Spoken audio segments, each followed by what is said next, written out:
Hello all, मी doctor Netra. Dirty picture आठवतो सगळ्यांना, 100% आठवत असणार.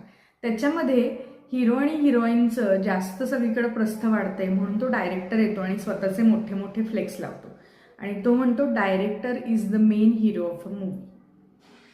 आपण इथं त्याच्याबद्दल का बोलतोय? आपल्याला काय वाटतं, सगळीकडे सध्या प्रोटीन प्रोटीन प्रोटीन चालू आहे. प्रोटीन इज द हिरो, पण हिरोला डायरेक्ट कोण करतंय? हिरोला काय कसं करायचं हे कोण सांगतंय?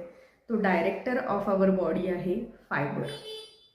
सगळ्यात निग्लेक्टेड पदार्थ.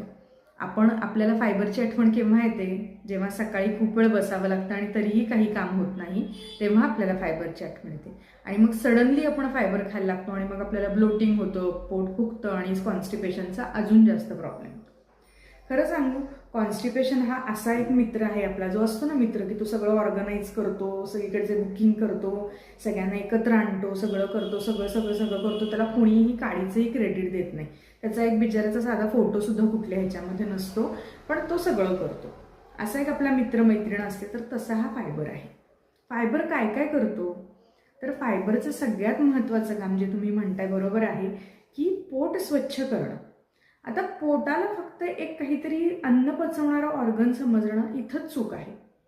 पोटाला सेकंड ब्रेन म्हणतात. त्याच्यामध्ये अनेक इमोशन्स, अनेक हॉर्मोन्स, शुगर, ह्या अशा अनेक क्रिटिकल गोष्टी कंट्रोल करण्याचं, योग्य प्रकारे सिक्रीट करण्याचं सगळे जे सेंटर्स आहेत ते पोटामध्ये आहेत.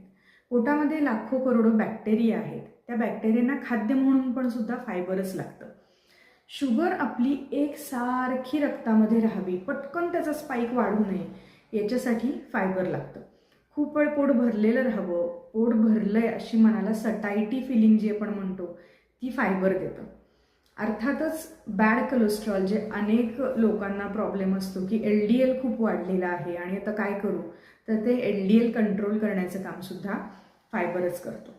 अनेक हॉर्मोनल इश्यूज, जसे इन्शुलिन रेझिस्टन्स आहे किंवा थायरॉईड आहे किंवा PCOD आहे, ह्या गोष्टीमध्ये ह्या सगळ्या ज्या शुगर स्पाइक्स असतात किंवा ह्याच्यामध्ये इन्शुलिन रेझिस्टन्स असतो, ह्या सगळ्या गोष्टी कंट्रोल करण्यामध्ये फायबरचा खूप मोठा रोल आहे.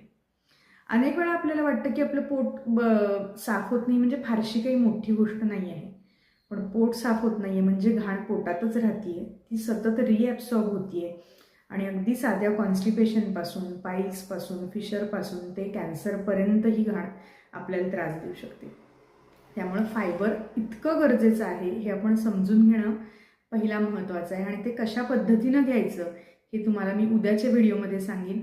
फायबर हा खरा डायरेक्टर आहे, खरा हिरो आहे आणि आपण त्याच्याबद्दल जाणून घेऊया.